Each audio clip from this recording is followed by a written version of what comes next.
আগে জয় জগন্নাথ, আগে জয় জগন্নাথ, জয় জগন্নাথ, জয় জগন্নাথ। হরি বলো, হরি হরি বলো, হরি হরি বলো। नमः अतो पञ्चदशोऽध्यायः श्री पुरुषोत्तमयोगास्ते भगवानुवाच ओर्ध्वमूलमधः शाखमस्वतन्त्राहुरव्ययं छन्दां यस्य पर्णानि यस्तं वेद स वेदवेत् पदार्थः पदं तत्परिमाविताभ्यं यस्मिन् गतानानि वर्तन्ते भूयः तमेव चाद्यं पुरुषं प्रपद्ये यथा प्रवर्ते प्रसुता पुराणे वर्तन्ते तद्धामं परमं मम ममैवांशो जीवलोके जीवभूता सनातनः मनसष्ठानीन्द्रियाणि वात्मते स्मरः गृहेत्तदादित्वं गतं तेजो जगद्भासयतेऽखिलं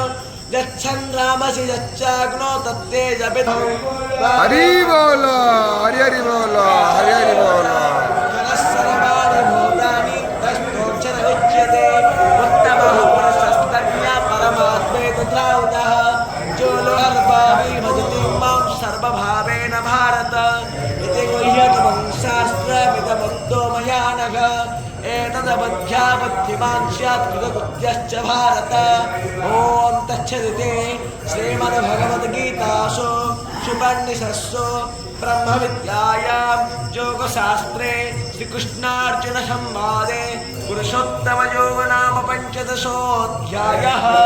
श्रीकृष्णगोपकुमाराय गोविन्दाय नमो नमः सो विश्वेनो देवा अवसानमन्मेह भद्रं नमोऽज